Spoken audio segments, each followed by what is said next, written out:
Do you have a boss from Manchester who's hard to understand? Or a colleague from London that speaks at lightning speed? Well, let me break down real business English so that you can operate with more confidence as a senior manager. Let's crack on. Hello and welcome back to Confident Business English. My name is Anna. I'm a neurolanguage coach and I work with senior managers like you from all around the world every single day. This episode is part of a mini-series called Anna Reports. I'm going to dissect real conversations that I overhear, ethically of course, and extract the language patterns that matter and give you some key takeaways and tips. This is not textbook English, it's real, natural, workplace English, conversations that people are having. In today's edition, a group of British colleagues chatting and catching up after a conference before a flight back to the UK. They sit down next to me and I was like, yes, I couldn't have planned this any better. I thought, I am staying here for the remainder of my time at the airport, got out my phone and started taking some notes. These colleagues obviously knew each other very well and I have no idea where they work. I don't know what they do or anything like that. But one of the colleagues starts off the conversation and he was talking about two other colleagues who had also been at the conference. But unfortunately, one of them had left their laptop in a coffee shop, had to run back to the coffee shop to get it. I was on their way to the airport and he said this. He said, I call them dumb and dumber when they're together because the stupidness multiplies. Of course, at this point, it was really funny and they all burst out laughing, but I had to kind of maintain my cool because, of course, I don't want them thinking I'm listening to their entire conversation, even though I am. I feel the tone was supposed to be humorous. It wasn't like, I call them dumber and dumber. It was to get a laugh out of the group, right, to break the ice. Because I could also sense that even though they were colleagues, and you'll find this as well when you're talking in English, it's like they still have to make an effort to make conversation with each other. I mean, they've probably been with each other all week. It's like, is there anything else that we could talk about now? Like, they've run out of conversation topics. The sentence, by the way, is doesn't include any expressions. Like, the stupidness multiplies was just a nice little quote. It's not something common that I think people say. And Dumb and Dumber is, of course, making reference to the very popular movie. But it gave me some inspiration to talk about humour, or dry, sarcastic humour, which is very common in the UK. By all means, not everybody is like this, but you might get this when you're working with people. Sometimes it could be really hard to pick up. It's all about the tone. Let me give you some examples. Maybe you'll recognize some of these things. Imagine you have a really disastrous call with a client. Like, it's terrible. It goes really badly. And then afterwards, your colleague's like, well, that went great. Well, that was wonderful, wasn't it? They might say even drier than that. So it could sound like, well, can't wait for my promotion then. That's a type of comment that you might get. And of course, maybe your next question is, okay, well, how do I respond to those types of comments?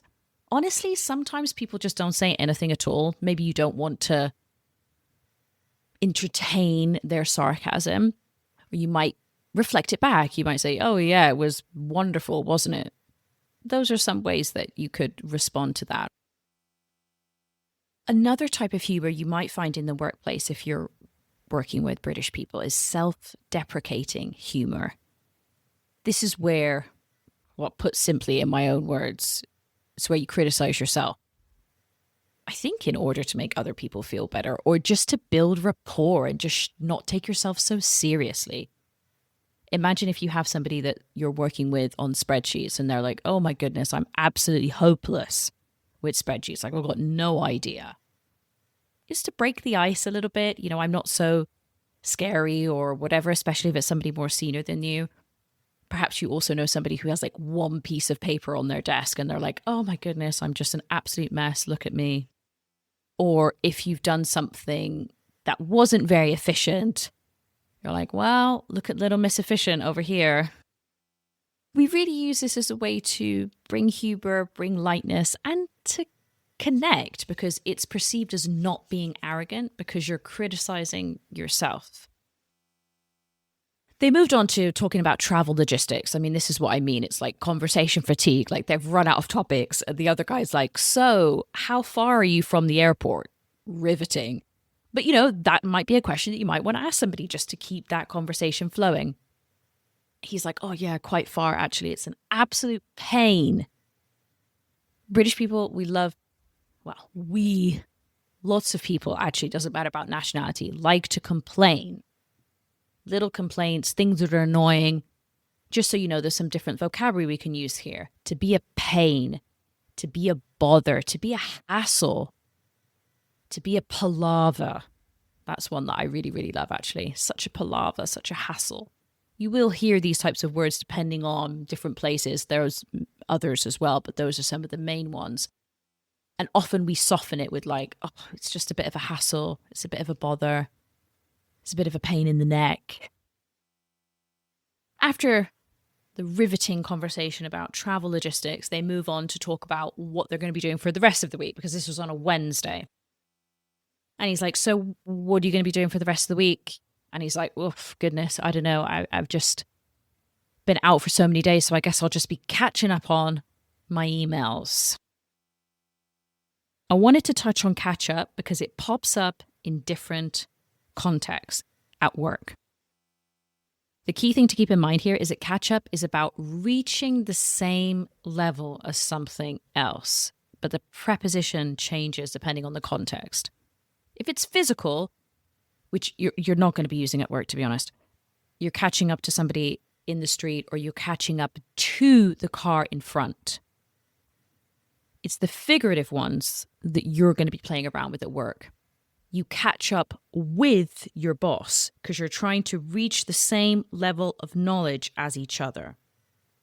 You catch up with your manager. You catch up with your team. You can also, however, catch up on your emails, or you can catch up on your work, or you catch up on your phone calls. For example, if you're a salesperson, you have a lot of phone calls. Catch up with your boss, catch up on your emails. The verb stays the same. The preposition is different. I mean, if you said, I'm going to catch up with my emails, nobody's going to die. I'm going to understand you. But now you know the right option. Then they moved on and they started to talk a bit more about the conference. And I was like, ooh, okay, this is a little bit juicy. They were giving me a little bit of gossip here.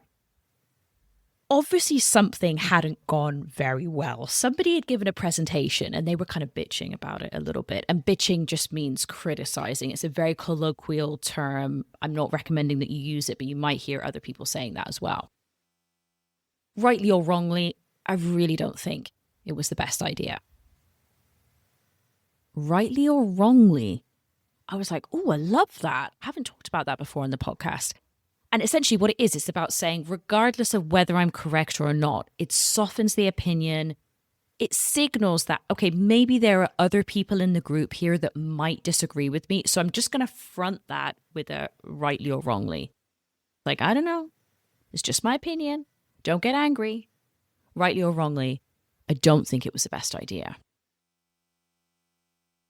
The lady sitting right next to me at my side. And of course, I was trying not to show her my phone screen because I was like, she's going to see that I'm taking all these notes. And she makes a reflection talking about this presentation, this really bad presentation, obviously, from their perspective, right? And she goes, oh, he must have been terribly embarrassed. He must have been terribly embarrassed. He must have been terribly embarrassed. Said very quickly, of course, it becomes, he must have been terribly embarrassed. It sounds almost like must have been, must have been, must have been, must have been. He must have been terribly embarrassed. What's she doing? She's making a reflection. It's actually called a logical deduction, but essentially it's an observation about a situation in the past. He must have been so embarrassed because it was so awkward for everybody else there. He must have felt terrible. Or imagine your boss leaves the office at 12 o'clock the night before and you're making an observation to somebody the next day and you're like, he must have been absolutely exhausted. Last but not least, they start talking about even more complaints. And I was like, you know what? This is fine. This is great content from me. And it is what it is. We connect a lot through complaining about shared frustrations, right? This is often how teams connect through things. One of the guys starts talking about a training program. He's detailing it and he's like, it's great. I'm really happy with the training program. And I know that a lot of the other managers are doing it. But what about the other managers? What about us? What about the other managers?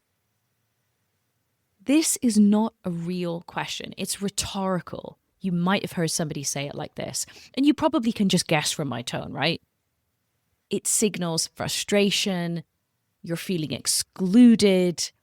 And it's the tone really that carries the meaning there. I'm not saying, oh, what about the other managers? I'm like, what about the other managers? Don't we matter? Aren't we important? Don't people care about us? Let's wrap it up then. The reflection from this episode is essentially to expose you to some of the real vocabulary that you might hear when you're out there in the wild at work having conversations with people. You can see that with some of the things I'm saying, it's often about tone rather than vocabulary. You need to almost become a detective, a tone detective, and see what people are actually telling you underneath, whether it's frustration, whether it's sarcasm, whether it's humor. But if you can decode that layer, it really helps you unlock a different level of connection with that person. So that's Anna Reports for today. If you like that style of episode, do let me know. Come and connect with me on LinkedIn. You'll find me there. Search for Anna Connolly. There are some other Anna Connollys around the world, but hopefully you should be able to locate and identify me. Would be great to hear from you. Really love to hear from people that listen to the podcast. Get in touch. Thanks as always for choosing Confident Business English. I really appreciate you squeezing me into your very busy week, and I'll be back same time, same place next week. Bye-bye. Take care.